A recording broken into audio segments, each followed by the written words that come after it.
नमस्ते बच्चों। इससे पिछले वाले वीडियो में हमने प्रश्न नंबर 3.3 तक हमने देखा था। अब उसके आगे हम अंतर्लिखित कोण का प्रमेय जो होता है वो देखेंगे।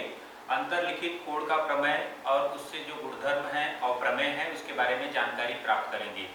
यहाँ पर जैसे अंतर्लिखित कोण क्या होता है, कोई भी वृत्त हो, उस वृत्त के अगर दी गई आकृति के अनुसार अगर हम देखेंगे तो यहाँ पर जो कोण PQR है, कोण PQR, यहाँ पर कोण PQR जैसे बना हुआ है, ये कोण दिख रहा है। उसके बाद में ये जैसे ये वृत्त का केंद्र है PQ और QR, यह कोण की भुजाएं हैं। तो यहाँ पर बिंदु Q जो है वह वृत्त पर स्थित है। तो कोण PQR की जो भुजाएं हैं, जैसे QP का बिंदु P और QR का बिंदु R, ये दोनों वृत्त पर स्थित हैं। तो ऐसे अगर स्थिति में कोई भी कोण बनता है तो उस कोण को वृत्त का अंतर्लिखित कोण कहते हैं। मतलब उस कोण का शीर्ष बिंदु वृत्त पर स्थित है और कोण की भुजाएं वृत्त को प्रच्छेदित करती हो, तो इस तरह से बनने वाले कोण को अंतर्लिखित कोण कहते हैं। कोण PQR, यह चाप PQR में अंतर्लिखित है। कोण PQR, यह चाप, ये वाला जो हिस्सा है, ये चाप, ये पूरा इस चाप में अंतर्लिखित है। तो इसलिए कोण PQR को अंतर्लिखित कोण कहते हैं। अब उसके बाद आता है अंतःखंडित चाप। तो इसमें जैसे यहाँ पर 6 आकृतियां दी गई हैं, 6 प्रकार से 6 या 7 आकृतियां हैं, 7 आकृतियां हैं टोटल। तो यहाँ पर जैसे पहली स्थिति, दूसरी स्थिति, तीसरी स्थिति, इन सब में अगर देखें तो प्रत्येक आकृति में कोण PQR, सभी आकृति जितनी यहाँ पर 7 दी गई हैं, 7 आकृति में कोण PQR के अंतर्भाग में आने वाले भाग, जो भी आने वाला वृत्त होता है अंतर्भाग, ये अंतर्भाग में आने वाले वृत्त को कोण PQR द्वारा अंतःखंडित चाप कहते हैं। जैसे ये कोण PQR हुआ, अब इसके कोण के अंतर्भाग में आने वाला हिस्सा ये है, ये हिस्सा है, ये अंतःखंडित चाप हो गया। तो उसी तरीके से अगर हम देखें तो यहाँ पर बाकी तीनों स्थिति में, जैसे A, B और C, यहाँ पर भी देखें तो ये अंतःखंडित होगा और इधर पे देखेंगे तो ये अंतःखंडित होगा। इस तरीके से ये पहली तीनों स्थिति में एक ही चाप अंतःखंडित है। मतलब यहाँ पर एक चाप दिख रहा है इस कोण के सामने, इस कोण के सामने भी एक ही चाप है और इस कोण के सामने भी एक ही चाप है। इस प्रकार पहली स्थिति जो तीनों दी गई हैं, तीनों में उस कोण के द्वारा एक ही चाप अंतःखंडित है। परंतु अब ये जैसे ये नीचे के तीनों हैं, जैसे D, E, F वाली आकृति में यहाँ पर देखा जाए कि ये 2 प्रकार के, ये पहला चाप यहाँ हो गया, दूसरा चाप इस तरफ हो जाएगा, ये 2 चाप अंतःखंडित हैं। जैसे ये पहला चाप हो गया, फिर उसके बाद यहाँ पर ये दूसरा हो गया, 2 चाप। जैसे यहाँ पर एक पहला चाप हो गया ये पूरा, फिर उसके बाद ये दूसरा चाप हो गया। इस तरीके से ये 2 चाप क्या है, अंतःखंडित है। लेकिन सातवीं डायग्राम में अगर देखा जाए तो यहाँ पर कोण की जो भुजा QP है, उसका कोई भी चाप का कोई भी अंतःबिंदु नहीं, क्योंकि वो बाहर की तरफ है और वो बाहर की तरफ बन रहा है, तो इससे कोई भी अंतःबिंदु नहीं है। इसलिए कोण PQR द्वारा कोई भी चाप अंतःखंडित नहीं है। यहाँ पर जो आकृति दी गई थी, उस आकृति के आधार पर प्रत्येक आकृति में कोण PQR के अंतर्भाग में आने वाले वृत्त चाप को कोण PQR द्वारा अंतःखंडित चाप कहते हैं। जैसा मैंने पहले 3 आकृति में बताया कि एक ही चाप अंतःखंडित है। फिर उसके बाद महत्वपूर्ण पॉइंट ये है कि कोण की प्रत्येक भुजा पर चाप का एक अंतर्बिंदु होना आवश्यक है। कोण की प्रत्येक भुजा पर चाप का एक अंतर्बिंदु होना आवश्यक होता है। आकृति ABC में कोण PQR द्वारा एक ही चाप अंतःखंडित होता है, इसमें एक ही चाप अंतःखंडित हो रहा है। आकृति DEF में कोण PQR द्वारा, ये दोनों आकृतियों में 2 चाप, पहला दूसरा, यहाँ भी पहला, इधर दूसरा, ये पहला और दूसरा, 2 चाप अंतःखंडित हो रहे हैं। अब उसके बाद आकृति G में कोण की भुजा QP पर चाप का एक भी अंतःबिंदु नहीं है, क्योंकि ये बाहर की स्थिति में है, इसलिए कोण PQR द्वारा एक भी चाप अंतःखंडित नहीं होता है। अब हम देखते हैं अंतर्लिखित कोण का प्रमेय। अंतर्लिखित कोण का प्रमेय क्या है? वृत्त के अंतर्लिखित कोण का माप उसके द्वारा अंतःखंडित चाप के माप का आधा होता है। वृत्त के अंतर्लिखित कोण का माप उसके द्वारा अंतःखंडित चाप के माप का आधा होता है। इस प्रकार से इस प्रमेय को सिद्ध करने के लिए तीन प्रकार की स्थितियां बनती हैं। यहाँ पर जैसे ये तीन आकृति है, ओ केंद्र वाले वृत्त में जैसे ए बी व्यास है और इन दोनों को मतलब AC और CO ये सब रचना करके मैं बनाया और BXC चाप है। ठीक उसी तरीके से यहाँ भी ये दूसरी स्थिति है। जैसे ये पहली स्थिति हो गई, यहाँ पर ये पहली स्थिति हो गई। पहली स्थिति में अगर हम देखेंगे तो अलग आकृति दिख रही है, दूसरी स्थिति में अलग दिख रही है, तीसरी स्थिति में अलग दिख रही है। इसमें केंद्र के ऊपर या केंद्र से समावेश जो होता है उसके आधार पर हम ये तीनों आकृतियां देख रहे हैं। तीन स्थिति बनती है इस प्रमेय को सिद्ध करने के लिए। तो पहली आकृति हमने देख लिया, यहाँ पर जैसे ये कोण CAB है, ये व्यास है, ये चाप MXT है या CMD बोल सकते हैं, चाप BND है, इस तरह से। तीसरी स्थिति में कोण CAD है, इसमें भी केंद्र यहाँ पर है, B केंद्र इधर था। इस तरीके से तुलना करके अलग अलग आकृतियों में हम तीनों स्थिति को देखेंगे। अब यहाँ पर सबसे महत्वपूर्ण यह है कि जैसे हम देखते हैं कि यहाँ पर ये चाप CMB और ये चाप DNB, इस तरीके से तीनों आकृतियां हैं। तो दत्त में हमें लिखना रहेगा, जैसे पहली ही आकृति के आधार पर हम लिखते हैं, दत्त O केंद्र वाले वृत्त में, वृत्त का केंद्र O है, कोण BAC द्वारा ये जो कोण BAC है वह चाप BAC में अंतर्लिखित है, परंतु कोण BAC द्वारा चाप BXC अंतःखंडित चाप है। हमें सिद्ध करना है कि कोण BAC का जो माप है वह आधा किसका है, चाप BXC का, मेजर चाप BXC का। अब उत्पत्ति लिखते समय हम तीनों स्थिति को अलग अलग हमने किया है, तो तीनों स्थिति आसानी होगी समझने के लिए, इसलिए पहले से थोड़ा सा लिखा है यहाँ पर कि हमें ये सिद्ध करना है कि अंतर्लिखित कोण का माप उसका माप उसके द्वारा अंतःखंडित चाप के माप का आधा होता है। तो दी गई आकृति के अनुसार तीन स्थितियां संभव हैं। पहली स्थिति देखते हैं जिसमें वृत्त का केंद्र कोण की भुजा पर है। अभी ये कोण CAB है, केंद्र O है, तो इसका केंद्र कोण की भुजा पर है। अब इस पर स्थिति में बिंदु C और O को हमने मिला दिया, C और O को हमने मिलाया तो हमें क्या मिलता है, जैसे ये त्रिभुज मिला तो ये त्रिज्या है, ये त्रिज्या है, तो यहाँ पर हम लिखेंगे त्रिभुज OAC में, त्रिभुज OAC में OA बराबर है OC के, OA बराबर किसके, OC के, तो यहाँ पे लिखेंगे एक ही वृत्त की त्रिज्याएं, एक ही वृत्त की त्रिज्याएं, यहाँ पर ये कारण हो गया। अब ये त्रिभुज समद्विबाहु त्रिभुज हो गया जिसकी दो भुजाएं समान हैं। दो भुजाएं समान समद्विबाहु त्रिभुज के प्रमेय से क्या हो जाएगा, कोण OAC बराबर कोण OCA, यहाँ पर हम लिखेंगे समद्विबाहु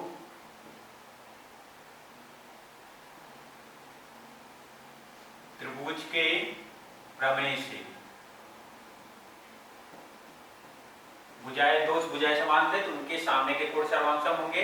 अब यहाँ पर हम मान लेते हैं, माना कोण OAC बराबर कोण OCA बराबर x, ये हम मान लेते हैं। जैसे हमने ये मान लिया हमारा ये x है।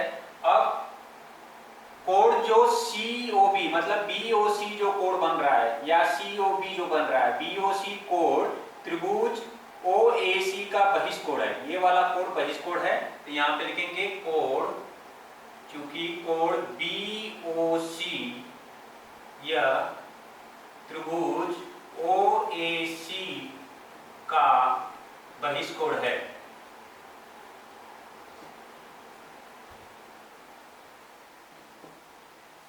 ये बहिष्कोण है, तो दूरस्थ अंतःकोण के प्रमेय से क्या हो जाएगा, कोण BOC बराबर कोण OAC। चलिए यहाँ पर पहले इसको कथा नहीं देते, तो दूरस्थ अंतःकोण से क्या हो जाएगा, इस कोण का माप इन दोनों कोणों के मापों के योगफल के बराबर हो जाएगा।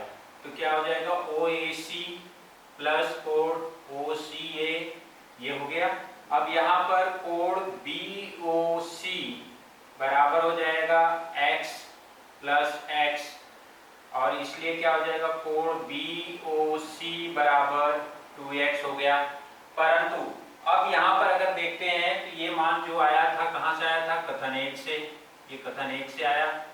अब उसके बाद हम क्या लिख सकते हैं, कथन 1 से वापस यहाँ पर हम लिख सकते हैं, कथन 1 से वापस लिख सकते हैं कि कोड BOC जो है वह गुना है कोड OAC का, OAC का, ये OAC हो गया। अब उसके बाद ये दुगुना था OAC का, तो कोड BOC को हम लिख सकते हैं दो कोड BAC। क्यों? क्योंकि A डैश है, O डैश है, B है। अब इसको हमने OAC को हम BAC लिखे, सॉरी BAC लिख दिए। क्या लिखा हमने, OAC को BAC लिखा। क्यों लिखा? क्योंकि A डैश है, O डैश है, B है। यहाँ पर A डैश है, O डैश है, B है। अब ये क्या हो जाएगा, 1/2 BOC, ये दो इस तरफ चले जाएगा, यहाँ पर BAC, ये कथन नंबर आ गया 2, ये कथन 2 हो गया।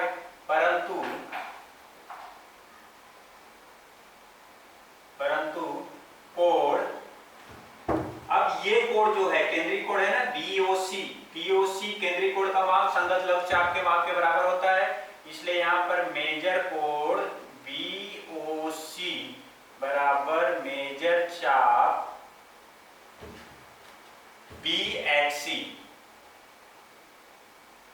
और ये क्यों आया, लघु चाप की परिभाषा से, लघु चाप की परिभाषा से ये हमें मिल गया। और इसको हम दे देते हैं यहाँ पर ये कथन नंबर 3। उसके बाद कथन 3 हो गया। कथन 2 और 3 से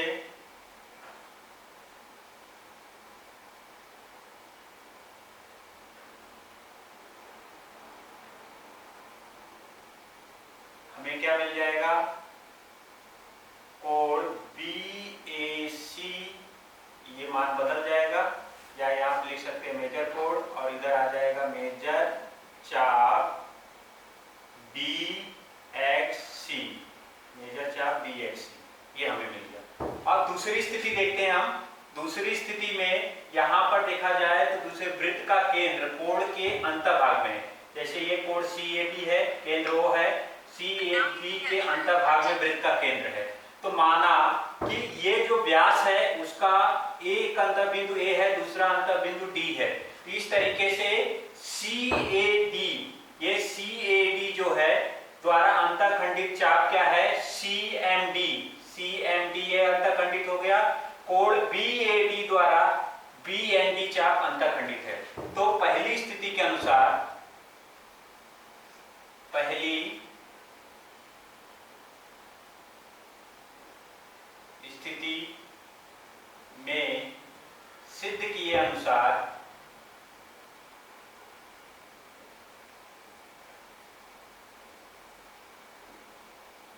अब पहली स्थिति में जैसे हमने सिद्ध किया था उसी आधार पे, तो हम यहाँ पर देख रहे हैं कि CAD के अंतर्भाग में वृत्त का केंद्र है।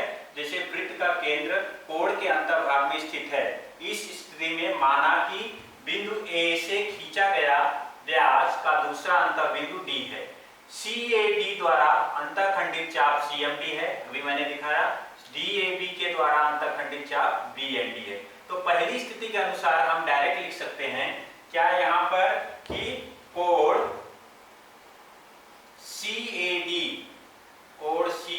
बराबर 1/2 चाप, यहाँ पर आ जाएगा 1/2 चाप मेजर चाप CMD, यहाँ पर CMD, ये हो गया CMD हो गया। ये कथन नंबर 4, ये 4 मिल गया। दूसरा नीचे वाला कोड BAD, यहाँ पर लिखेंगे हम कोण BAD बराबर 1/2 मेजर चाप BND। यहाँ पर हो जाएगा BND, यहाँ पर हो जाएगा ये 5। कथन 4 और 5 में देखते हैं हम लोग, तो हमें पहली स्थिति के अनुसार हमने लिख दिया। अब दोनों कोणों को जोड़ते हैं हम, दोनों कोणों को अगर जोड़ते हैं तो यहाँ पर क्या आ जाएगा, बाएं पक्ष में ये कथन 4 तथा कथन 5 को जोड़ने पर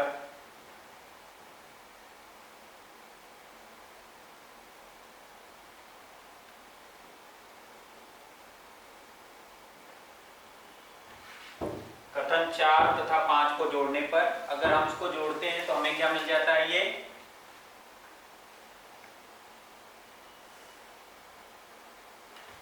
जोड़ेंगे बाएं पक्ष में तो CAD प्लस कोण BAD, ये जोड़ दिया हमने, CAD और BAD जोड़ दिया। उसके बाद दायां पक्ष 1/2 मेजर चाप CMD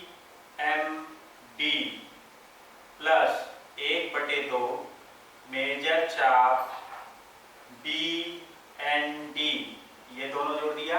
तो हमें CAD और BAD अगर देखते हैं तो एक ही कोण बनता है, CAD और BAD।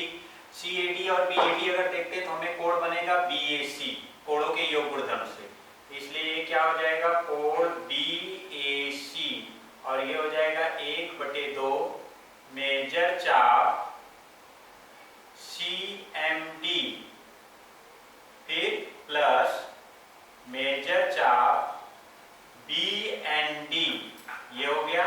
इन दोनों को हमने जोड़ दिया। अब ये कोणों के योग से आया था यहाँ पर, और इसलिए यहाँ पर ये क्या हो जाएगा कि कोण BAC बराबर यहाँ पर हो जाएगा 1/2। अब CMD और BND दोनों अगर देखते हैं तो चाप BXC हमें मिल सकता है। तो यहाँ पर क्या आ जाएगा, मेजर चाप BXC, चापों के योग गुणधर्म से।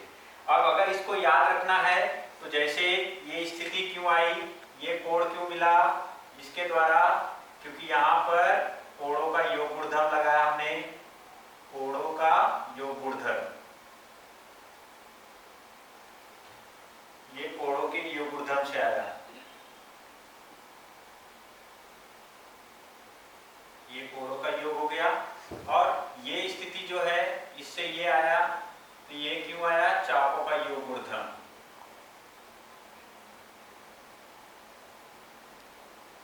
ये चापों का योग गुणधर्म हो गया।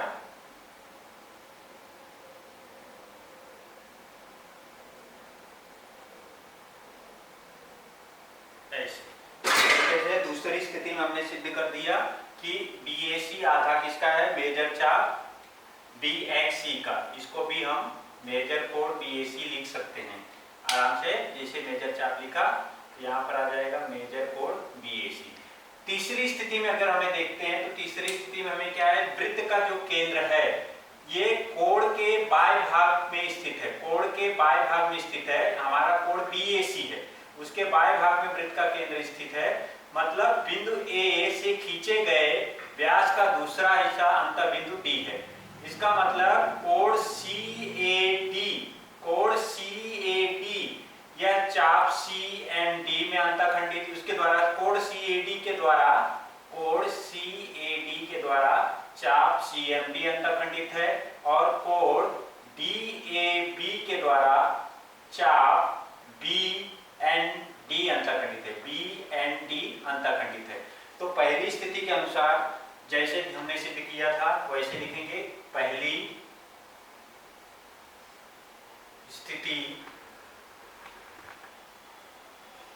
में सिद्ध किए हुए अनुसार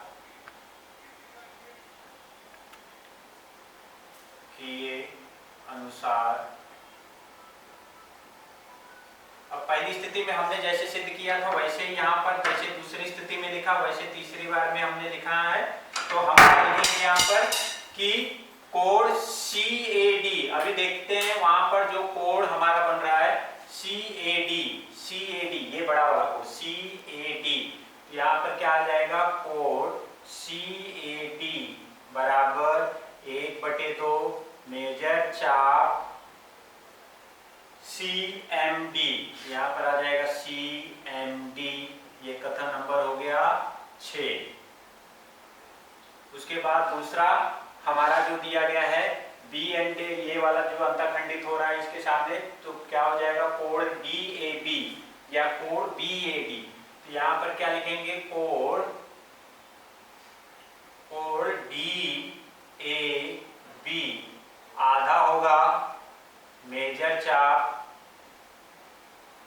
BND के, यहाँ पर आ जाएगा BND, ये कथन नंबर 7 ये हो गया। अब ये बड़ा वाला कोण CAD है और उसमें ये छोटा वाला कोण है। अगर बड़े कोण में से हम छोटा कोण घटाते हैं तो हमें क्या मिल जाएगा BAC मिल जाएगा, जो हमें सिद्ध करना है। तो यहां पर क्या हो जाएगा कथन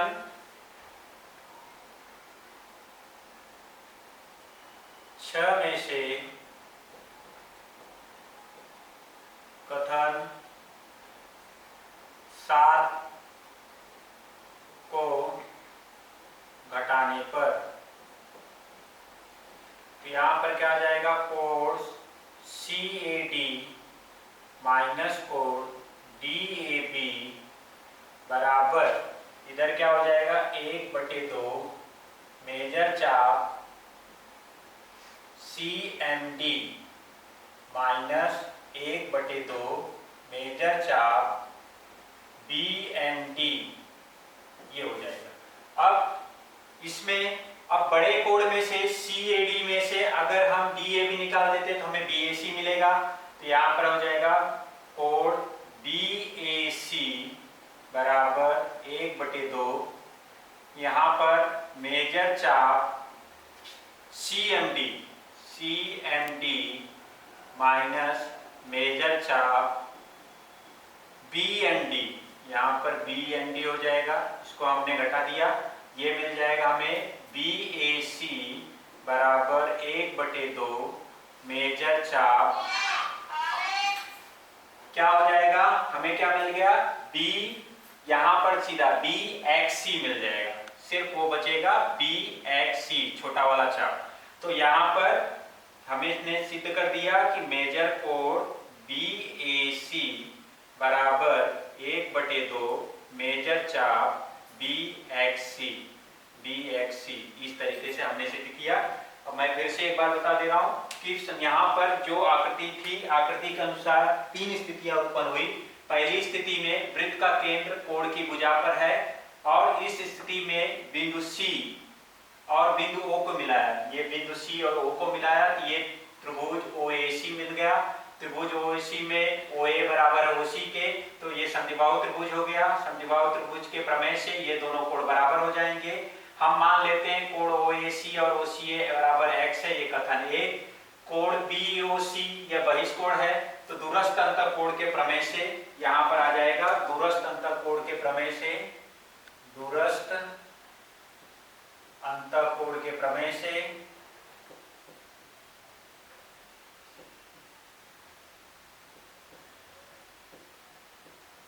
ये लिख सकते हैं, दूरस्थ अंतःकोण के प्रमेय से हमें क्या मिल जाएगा, कोण BOC ये बहिष्कोण है, इन दोनों कोणों के मापों के योगफल के बराबर होगा, इसलिए कोण BOC बराबर कोण OAC प्लस कोण OCA। दूरस्थ अंतःकोण के प्रमेय से इन दोनों का मान यहाँ x दिया है, इसलिए कोण BOC बराबर x प्लस x, कथन 1 से ये BOC 2x हो गया, परंतु कथन 1 से x का मान क्या लिख सकते हैं हम OAC, इसलिए कोण BOC बराबर 2 कोण OAC। अब OAC जो था, देखिए यहाँ पर OAC को हम लिख सकते हैं BAC, क्यों लिख सकते हैं A dash O dash B है, इसलिए कोण BOC बराबर 2 कोण BAC A dash O dash B। अब ये दो को इस तरफ ले जाए या दोनों पक्षों में 2 से भाग देंगे तो हमें यही मिलेगा, 1/2 कोण BOC बराबर कोण BAC, ये कथन नंबर 2 हो गया। परंतु ये जो कोण बन रहा है BOC केंद्रीय कोण है और ये BXC लघुचाप है, तो तो केंद्रीय कोण का माप उसके संगत लघुचाप के बराबर होता है, इसलिए परंतु मेजर कोण BOC बराबर मेजर चाप BXC।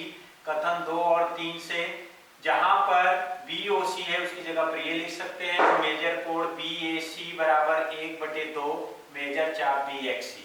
अब दूसरी स्थिति में देखते हैं, वृत्त का जो केंद्र है कोण के अंतःभाग में स्थित है, तो अंतःभाग में स्थित है तो हम लिखेंगे वृत्त का केंद्र कोण के अंतःभाग में स्थित है।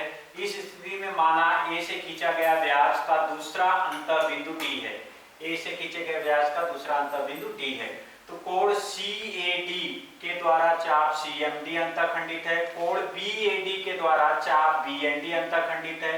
तो पहली स्थिति में सिद्ध किए अनुसार कोण CAD बराबर 1/2 मेजर चाप CMD, CAD बराबर 1/2 मेजर चाप CMD। उसी तरीके से BAD बराबर 1/2 BND, BAD बराबर 1/2 BND। अब ये बड़ा वाला कोण जो BAC हमें चाहिए, ये इन दोनों कोणों से बना हुआ है, तो इन दोनों को अगर जोड़ेंगे तो हमें क्या मिल जाएगा, कथन 4 तथा कथन 5 को जोड़ने पर CAD प्लस कोण BAD बराबर बाएं में दाएं में जोड़ना है 1/2 मेजर चाप CMD प्लस 1/2 मेजर चाप BND। अब ये कोणों के योग गुणधर्म से BAC है बड़ा वाला कोण, और यहाँ पर मेजर चाप CMD प्लस मेजर चाप BND, यहाँ पर BAC मेजर चाप BAC हो गया। अब चाप CMD और BND अगर देखेंगे तो BXC बनता है, इसलिए मेजर चाप BXC यह चापों का योग है। तीसरी स्थिति में कोण मतलब वृत्त का केंद्र कोण के बाह्य भाग में स्थित है, बाहर की स्थिति में, और हमारा कोण क्या है BAC। तो वृत्त का केंद्र कोण के बाह्य भाग में स्थित है, माना बिंदु A से खींचे गए व्यास का दूसरा अंतःबिंदु D है।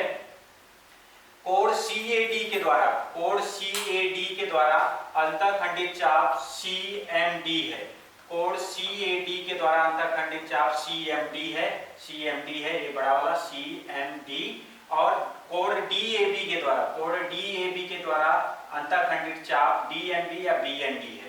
तो पहली स्थिति में सिद्ध किए अनुसार जैसे हमने सिद्ध किया था वैसे लिखेंगे, कोण CAD आधा होगा मेजर चाप CMD का, कोण CAD आता है मेजर चाप CMD का, ये कथन नंबर 6। उसी तरीके से कोण DAB आधा है मेजर चाप BND का, कोण BAB आधा है मेजर चाप BND का, ये कथन नंबर 7।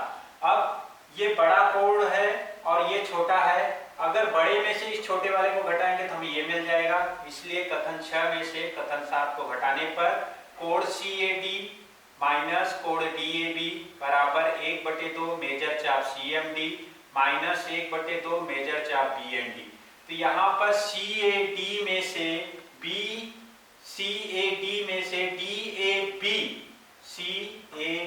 से DAB को अगर हम घटाते हैं तो हमें BAC मिलता है। तो इस तरीके से हमें कोण BAC मिला, कोण BAC और